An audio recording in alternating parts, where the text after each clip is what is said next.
চোখের মধ্যে পানি দিলেন, কানের মধ্যে আল্লাহ রাব্বুল আলামিন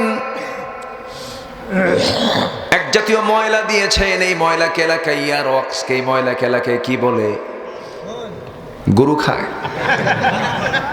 কি? খোল ময়লা, ইয়ারক্স। এই ময়লা কিন্তু আবর্জনা নয়, অতিরঞ্জিত কোনো কিছু নয়। আল্লাহ পাক নিজে এটা দিয়েছেন। কেন এটা দেওয়ার হেতু হলো, কারণ হলো, বান্দার কানের মধ্যে যদি কোনো কীট পতঙ্গ পোকামাকড় বান্দা ঘুমিয়ে পড়লো, কোনো পিঁপড়া যদি ঢুকিয়ে পড়ে, সঙ্গে সঙ্গে ওই ইয়ারক্সের মধ্যে আল্লাহ রাব্বুল আলামিন তিক্ত জাতীয় এক প্রকার স্বাদ দিয়েছেন, তিক্ত স্বাদ, তিতা তিতা। এটা মনে হয় যখন কোনো পিঁপড়া ঢুকেও পড়ে, যখন তার জিহ্বায় যখন এই খাবারটা নিয়ে নেয়, তিতা দেখে তাড়াতাড়ি বাইরে বের হয়ে আসে। আল্লাহ বলছেন, বান্দারে তুই ঘুমিয়ে পড়বি, তোর কানকে আমি আল্লাহ এই ময়লা দিয়ে সিকিউর করেছি। জোরে কোন সুবহানাল্লাহ। কানের ময়লাকে তিক্ত করলেন, চোখের পানিকে লবণ করলেন। এবার মুখের দিকে চলে আসেন।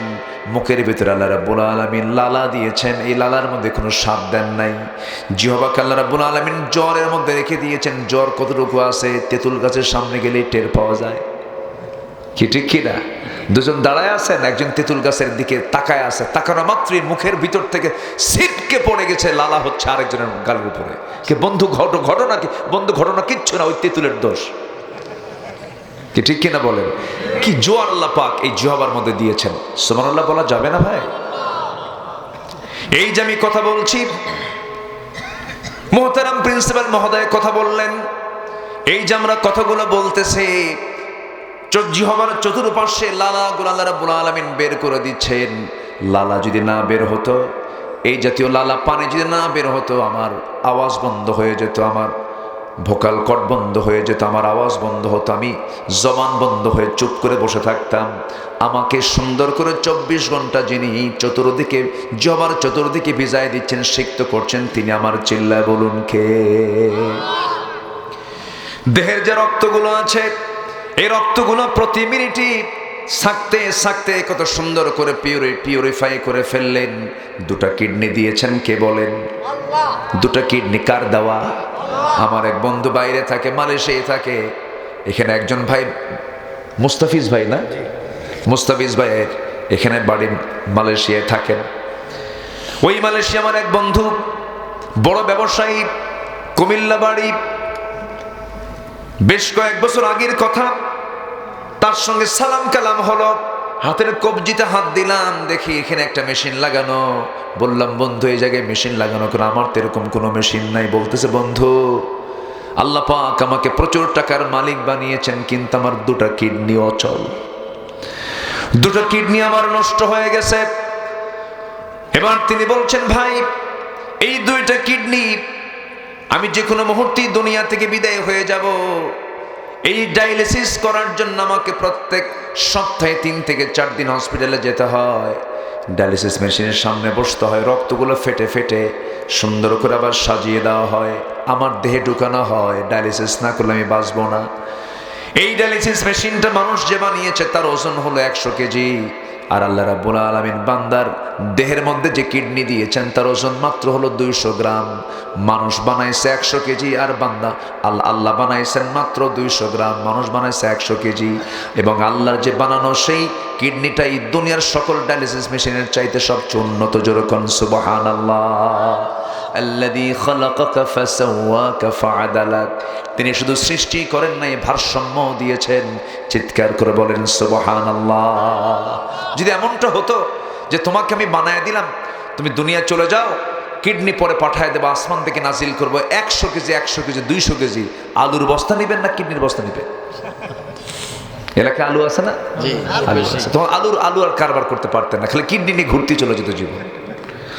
আমার বন্ধুগণ, আল্লাহ বলছেন, বান্দারে গোটা দেহের মধ্যে আমি তোকে আমাকে চেনার জন্য সব কিছু দিয়ে দিয়েছি। বান্দা সব দেখো। আল্লাহ রাব্বুল আলামিন এবার শুধু বান্দাকে নিজে দেখতে বলেন নাই, বান্দা অনেক সৃষ্টির দিকে তাকাতে বলেছেন বান্দাকে। আফালা ইয়ানজুরুনা ইলাল ইবিলি কাইফা খুলিকাত ওয়া ইলাস সামাই কাইফা রুফিআত ওয়া ইলাল জিবালি কাইফা নুসিবাত।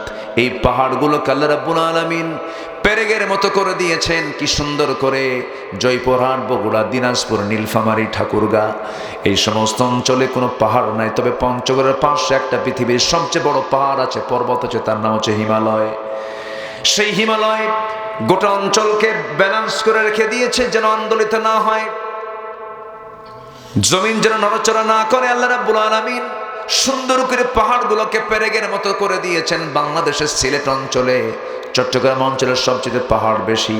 এই পাহাড়গুলো কেন দেওয়া হলো? এই পাহাড়গুলোকে পেরেগের মতো করে দিয়েছেন। আল জিবালা আউতাদা, আল্লাহ বলছেন বান্দারে এত সুন্দর করে সৃষ্টি করে দিলাম সব তোর জন্য বান্দা, তোর দায়িত্ব হলো কারো জিকির না করে তুই বলবি আলহামদুলিল্লাহি রাব্বিল আলামিন।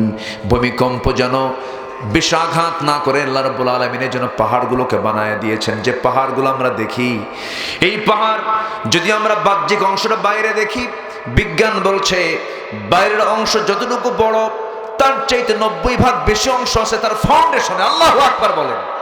ব্যবসাকে হালাল করেছি, সুদকে হারাম করে দিয়েছি। কার কথা? আল্লাহর কথা। আজ কবরিলায় অনেক হাজিও আছে সুদ খায়। হাজিকে হাজি না বললে মন খারাপ করে, আমি কি হজ করি না, আমার হাজি কও।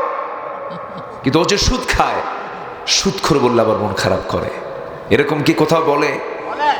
থামেন, এরকম কি কোথাও এরকম লকব বলে যে বিশিষ্ট সমাজসেবক, হাজি এবং বিখ্যাত সুদখোর আছে? কোথাও আছে না। তাহলে সুদখোর নাম বললে সে মন খারাপ করে, অথচ সে সুদের কারবার করে। আবার হাজি হজ করে আসছে, হাজি না বললে আবার তার মনটা বড় খারাপ হয়ে যায়। তাহলে ওই লোক নিশ্চয়ই জানে যে সুদ খাওয়া আসলে অপরাধ। আমাকে কেউ সুদখোর বলুক এটাও সে চায় না, মানে এটা তার কাছেও পছন্দনীয় নয়, এটা নিন্দনীয়। সুদ এটা মারাত্মক ভয়ঙ্কর একটা অপরাধ। সুদ যারা খাবে তাদের রিজিকে কোনো বরকত থাকবে না। শুধুমাত্র আপনি বুঝবেন না যে আমার টাকা আছে, পয়সা আছে বলে আমি ভালো রিজিক প্রাপ্ত একজন মানুষ না। রিজিকের বিভিন্ন স্তর আছে। সর্বনিম্ন স্তর হলো টাকা পয়সা, অর্থ সম্পদ। সর্বোচ্চ স্তর হলো সুস্থতা। যেরকম সুবহানাল্লাহ। হারামের কোনো আরাম পাবেন না। বনের সম্পত্তি মেরে খাবেন, মেরে খেয়েছেন 2 কোটি টাকার বনের সম্পদ, আপনার পেটে এমন এক টিউমার হবে যার দাম 4 কোটি টাকা, আরো 2 কোটি নামায় ফেলবে। কি কথা কি বুঝতেছেন আপনারা? বনের সম্পত্তি মেরে খাওয়া ভাই জয়পুরহাটে নাই, বলেন আছে না নাই? আচ্ছা, নিজের বোনকে যে মার পেট থেকে সে জন্ম নিয়েছে, মায়ের পেট থেকে আসা, একই মার পেট থেকে আসা বোনকে সম্পত্তি থেকে মাহরুম করে এমন সহদর ভাই আছে না? আছে। উনি নেক আমল করছেন, নামাজ পড়ছেন, রোজা রাখছেন, কাম হবে না। তিলকা হুদুদুল্লাহ, ঠিক আছে না? একদম আল্লাহ ধরে ফেলবেন, এটা আল্লাহর সীমা। আল্লাহ বলছেন খবরদার, লিযযাকারি মিসলু হাযযিল উনসাইন, যার যে প্রাপ্য। আল্লাহ পাক আগে মেয়ের জন্য আগে সম্পদটা বের করে দিয়েছেন, আগে নারীর জন্য আল্লাহ পাক সম্পদটাকে বের করে। লিযযাকারি মিসলু হাযযিল উনসাইন, আগে মেয়ের, তুমি পাবে 2 ভাগ, মেয়ে পাবে 1 ভাগ, বোন পাবে 1 ভাগ, এটা দিয়ে দাও। পৈতৃক সম্পত্তি তুমি 2 বিঘা নেবে, বোনকে 1 বিঘা দিয়ে দেবে। তুমি যেদিন নেবে সেই দিনই বোনকে দিয়ে দিবা। এটা কার কথা? ভাই যেদিন পাবে বোনও আসতে কয়। বোন কোন দিন পাবে? এক যুগ পরে, সঙ্গে সঙ্গে যেদিন আপনি পাবেন সেদিন আপনার বোন পাবে। শোনেন, এই সময় কেউ উঠেন না, উঠলেই ভাববো এ বোনের সম্পত্তি দেবে না। এই বসেন, কই যান? ওরে সব বাচ্চা নিয়ে আসছেন সাথে, মাশাআল্লাহ, ভালো। এরকম করে বাচ্চা মসজিদেও নিয়ে যাবেন। কি মসজিদে নিয়ে যাওয়ার দরকার আছে না? বলেন তো। সবাই বাচ্চাগুলোকে মসজিদে নিয়ে যাবেন, ছেলে হোক মেয়ে হোক। ছোট বাচ্চা হলে পরে মেয়েকেও নিয়ে যাবেন, জায়েজ তো। বাচ্চা মসজিদে নিয়ে যাবেন, ওরা কাঁদবে, হাসবে, খেলবে, হাঁটবে, নাচানাচি করবে, কান্নাকাটি করবে, হাসবে, কিচ্ছু বলতে পারবেন না। ওরা নামাজ থেকে নামাজ শিখবে। জোরে বলি সুবহানাল্লাহ, জোরে বলি সুবহানাল্লাহ। আমার দেশে এই কালচারগুলো নাই, আমার দেশে এই কালচারগুলো নাই বললেই চলে। ভাবে কি জানেন? এরা এসে নামাজ নষ্ট করে। এই একটা নেগেটিভিটি আমার দেশে আছে। কেন এটা হবে? গ্রামের সব বাচ্চাগুলো মসজিদে গিয়ে হাজির হবে, সবগুলো নিয়ে যাবে।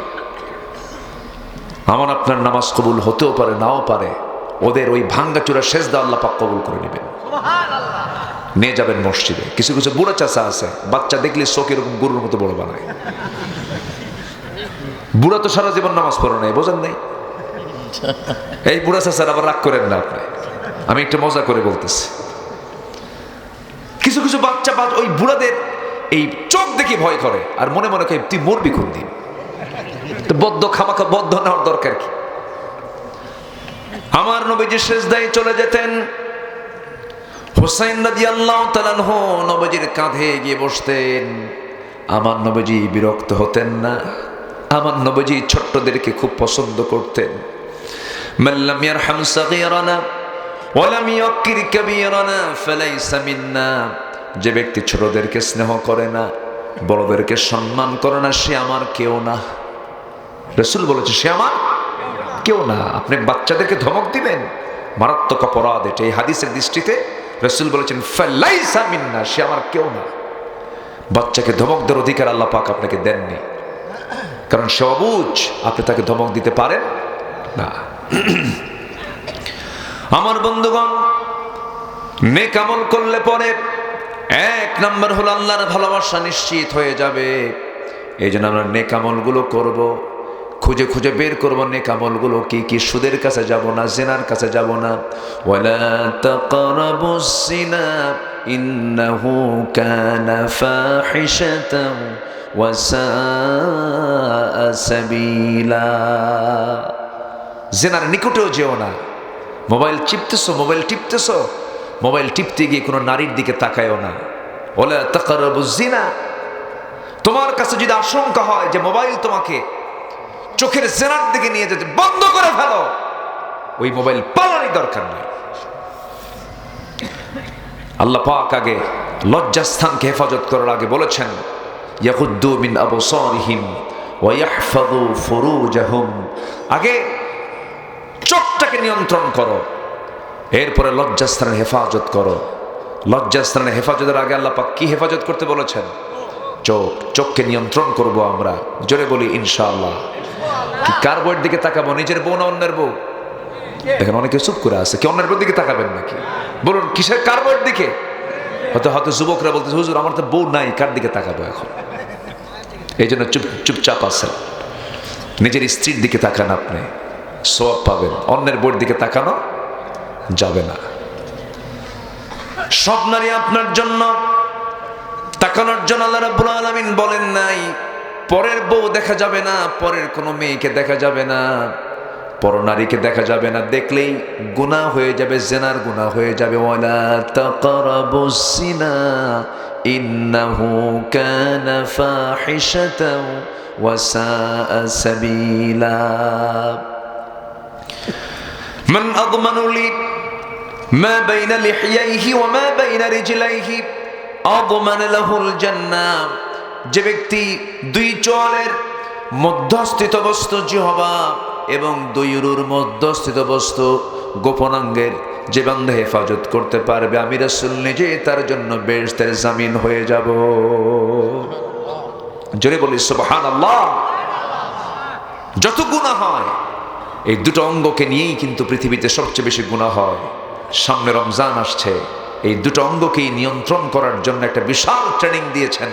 কোন মাস? আসতে বলে কোন মাস? রমজান মাস। রোজা রাখবো না ইনশাআল্লাহ? ইফতার করার পরে বিড়ি খাবো। বিড়ি কিন্তু উত্তরবঙ্গে বেশি চলে, তাই না?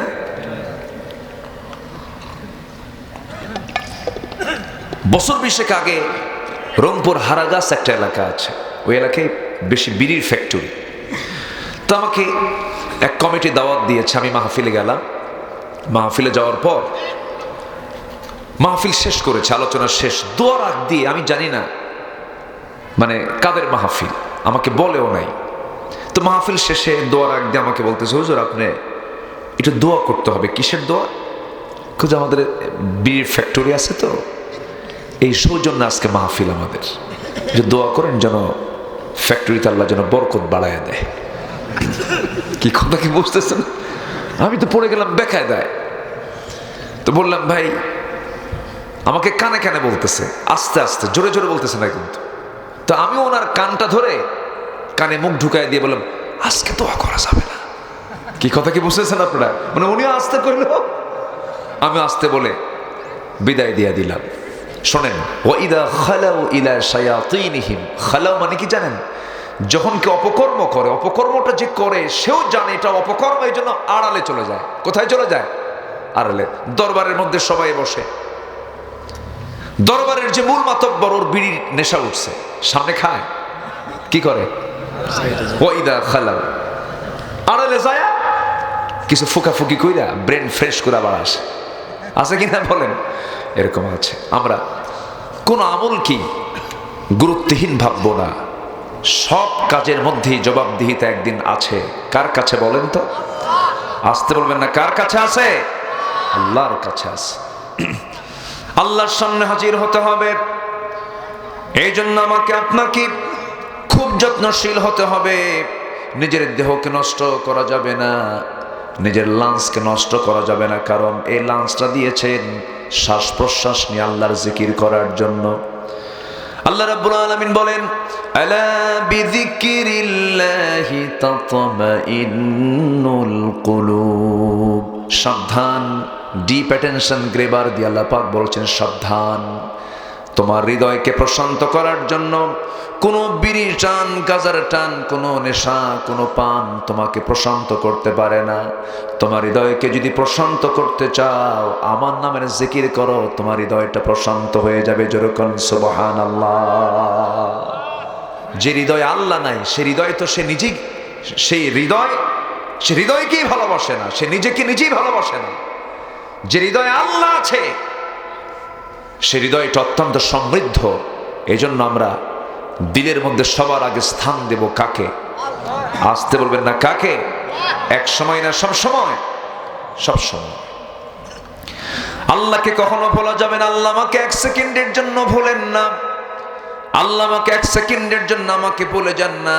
কিন্তু আমি যদি ভুলে যাই, তবে আল্লাহ পাক একটা আয়াতে খুব ভয়ঙ্কর কথা বলেছেন, وَمَنْ أَعْرَضَ عَنْ ذِكْرِي فَإِنَّ لَهُ مَعِيشَةً ضَنْكًا وَنَحْشُرُهُ يَوْمَ الْقِيَامَةِ أَعْمَى قَالَ رَبِّ لِمَ حَشَرْتَنِي أَعْمَى وَقَدْ كُنْتُ بَصِيرًا।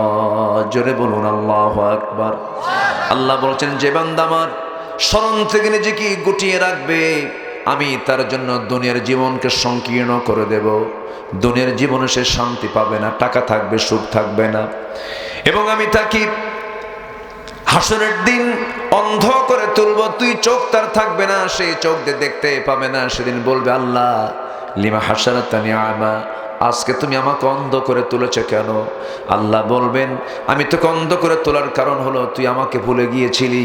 ওয়াকাযালিকাল ইয়াওমা তুনসা, আজকে তেমন করে আমি আল্লাহ তোকে ভুলে গেলাম। নাউজুবিল্লাহ। আমার বন্ধুগণ, আল্লাহ যদি সেই দিন ভুলে যান, আমার আল্লাহ যদি সেই দিন আমাকে আপনাকে দূরে ঠেলে দেন, এর চাইতে বড় বিপদ, এর চাইতে বড় মুসিবত আর কি হতে পারে? এই জন্য সবাইকে ভুললেও যাকে বলা যাবে না তিনি আমার একমাত্র। চিল্লায় বলুন কে? কাকে বলা যাবে না? আল্লাহকে বলা যাবে না। আমার আল্লাহ কি দেননি ভাই বলেন? সব তো দিয়ে দিয়েছেন। কোনো কিছু দেওয়া কি তার বাদ আছে? আল্লাহ কি খাওয়ান না? এই যে বসে বসে আছি আমরা, এখানে কি এমনি বসে আছি না খাচ্ছি? বলেন, খাচ্ছি। আমরা এখন খাচ্ছি হলো মুখ দিয়ে না নাক দিয়ে? কই মুখ দিয়ে খাচ্ছেন? মুখ দিয়ে খায় আসছেন বাড়ি থেকে। এখন নিচ্ছি কি দিয়ে বলেন? ম্যাক্সিমাম নিচ্ছে নাক দিয়ে। নাকের খাবার বেশি জরুরি না মুখের খাবার বেশি জরুরি? কোনটা এসেনশিয়াল বলেন? নাকেরটা। এটা ছাড়া আপনি এক মুহূর্ত বাঁচবেন না। ভাত 3 বেলা না খেলেও বাঁচবেন, কিন্তু শ্বাস প্রশ্বাস প্রতি মুহূর্তে মুহূর্তে আমাকে আপনাকে নিতে হবে। এটা কে দিয়েছেন? আসতে বলবেন না, কে দিয়েছেন? আল্লাহ দিয়েছেন। এবং এই শ্বাস প্রশ্বাসকে আল্লাহ রাব্বুল আলামিন ফিল্টারিং করে ভিতরে ঢুকায় দেন, আবার ফিল্টারিং করে আবার অক্সিজেন ভিতরে ঢুকে যায়, নাইট্রোজেন বের হয়ে যায়। এরকম করে মহান রব্বুল আলামিন আমার আপনার বাঁচার জন্য সব ব্যবস্থাপনা করে দিয়েছেন। আল্লাহ বলছেন, বান্দারে আমাকে চেনার জন্য কাউকে লাগবে না, তুই তোর নিজের দিকে তাকায় দেখ। ওয়াফি আনফুসিকুম আফালা তুবসিরুন, তোমার কি চোখ নাই? দেখো না, নিজের দিকে তাকাও। দেখার জন্য চোখ দিলাম, শোনার জন্য কান দিলাম, শ্বাস নেবার জন্য জিহ্বা দিলাম, রক্ত ফিল্টারিং করার জন্য কিডনি দিলাম, কত অসংখ্য ভেইন দিলাম। মাথা থেকে পা পর্যন্ত তাকায় দেখো, একটা দিক আমি অপূর্ণ রাখি নাই, সবগুলোকে আমি পূর্ণাঙ্গ করে দিয়েছি। জোরে বলেন সুবহানাল্লাহ। আমার ভাইরা, এই চোখ দিয়ে আমরা দেখি, এই চোখের মধ্যে পানি আছে। সবাই কিন্তু চোখের ভিতরে পানি আছে সবাই তো জানেন। দেখবেন কিছু কিছু লোকের মধ্যে চোখ থেকে বেশি পরিমাণ পানি বের হয়, চোখটা ভেজা ভেজা থাকে, চোখের কোনা বেয়ে বেয়ে টপ টপ করে পানি পড়ে, এমনি পানি পড়ে। তার মেশিনটা দুর্বল হয়ে যাওয়ার কারণে পানির পরিমাণটা চোখ থেকে বেশি হয়ে যায়। এটাও এক প্রকার রোগ।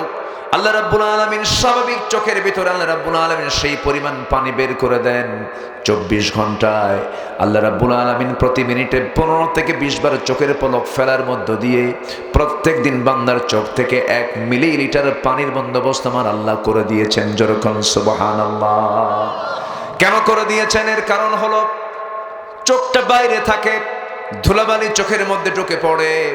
এই চোখটা যদি নষ্ট হয়ে যায়, বান্দায় পৃথিবীর চেহারা দেখতে পাবে না, বিভিন্ন ভাইরাস আক্রান্ত হয়ে যাবে, জীবাণুতে আক্রান্ত হয়ে যাবে।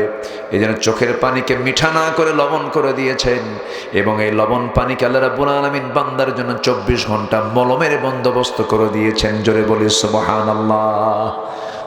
লবণ আছে যেখানে ভাইরাস নাই, সেখানে জীবাণু ধ্বংস করার জন্য কি দরকার? লবণ দরকার। আপনার গলা ব্যথা হচ্ছে, পৃথিবীর সব ডাক্তারের কাছে চলে যান, ডাক্তার আগেই বলে দেবে, যান বাড়িতে যান, একটু কুসুম কুসুম পানির মধ্যে লবণ নিবেন, গার্গিল করবেন, ভাইরাস দূর হয়ে যাবে।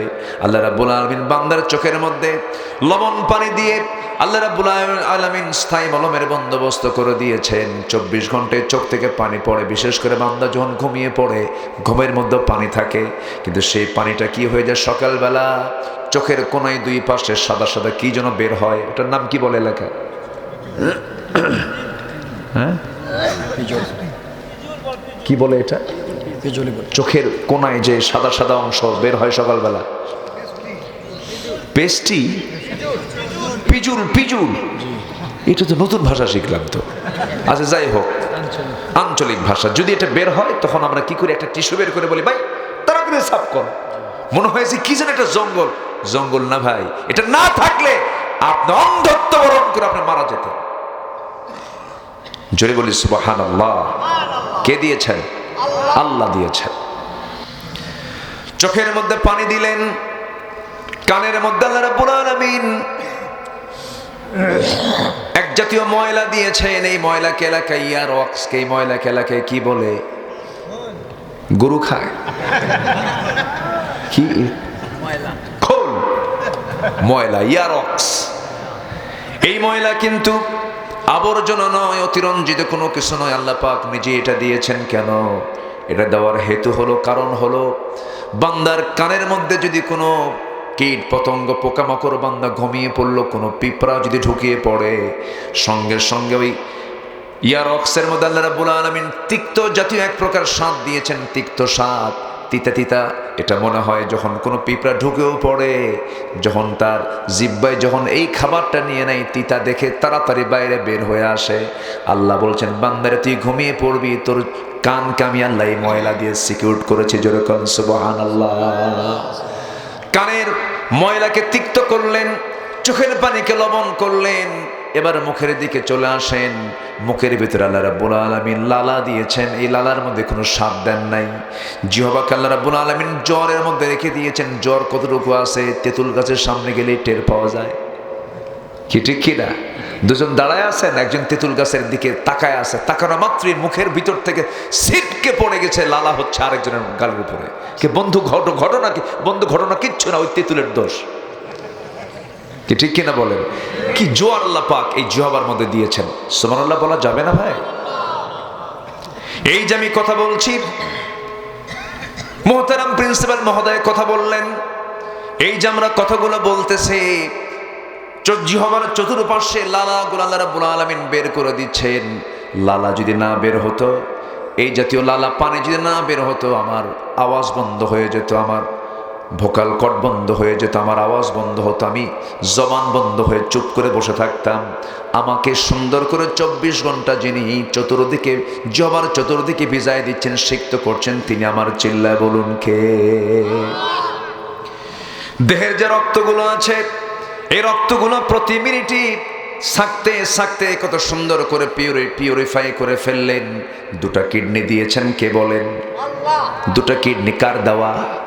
আমার এক বন্ধু বাইরে থাকে, মালয়েশিয়ায় থাকে। এখানে একজন ভাই মুস্তাফিজ ভাই, না মুস্তাফিজ ভাইয়ের এখানে বাড়ি, মালয়েশিয়ায় থাকেন।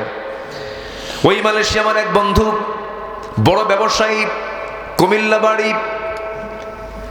বেশ কয়েক বছর আগের কথা, তার সঙ্গে সালাম কালাম হলো, হাতের কবজিতে হাত দিলাম, দেখি এখানে একটা মেশিন লাগানো। বললাম বন্ধু এই জায়গায় মেশিন লাগানো কেন? আমার তো এরকম কোনো মেশিন নাই। বলতেছে বন্ধু আল্লাহ পাক আমাকে প্রচুর টাকার মালিক বানিয়েছেন, কিন্তু আমার দুটা কিডনি অচল, দুটো কিডনি আমার নষ্ট হয়ে গেছে। এবার তিনি বলছেন ভাই এই দুইটা কিডনি আমি যে কোনো মুহূর্তেই দুনিয়া থেকে বিদায় হয়ে যাব। এই ডায়ালিসিস করার জন্য আমাকে প্রত্যেক সপ্তাহে 3 থেকে 4 দিন হসপিটালে যেতে হয়, ডায়ালিসিস মেশিনের সামনে বসতে হয়, রক্তগুলো ফেটে ফেটে সুন্দর করে আবার সাজিয়ে দেওয়া হয়, আমার দেহে ঢুকানো হয়। ডায়ালিসিস না করলে আমি বাঁচবো না। এই ডায়ালিসিস মেশিনটা মানুষ যে বানিয়েছে তার ওজন হলো 100 কেজি, আর আল্লাহ রাব্বুল আলামিন বান্দার দেহের মধ্যে যে কিডনি দিয়েছেন তার ওজন মাত্র হলো 200 গ্রাম। মানুষ বানাইছে 100 কেজি, আর বান্দা আল্লাহ বানাইছেন মাত্র 200 গ্রাম, মানুষ বানাইছে 100 কেজি।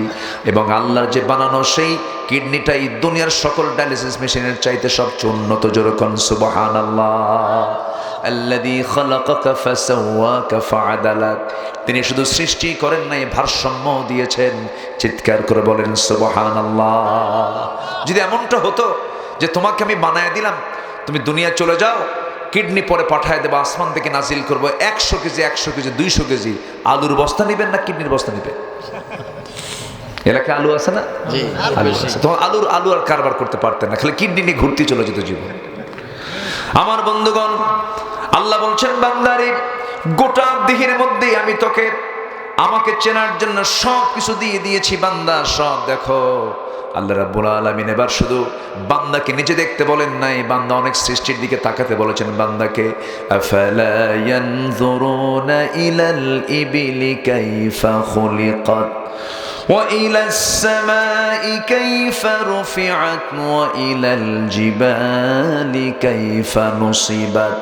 এই পাহাড়গুলোকে আল্লাহ রাব্বুল আলামিন পেরেগের মতো করে দিয়েছেন, কি সুন্দর করে।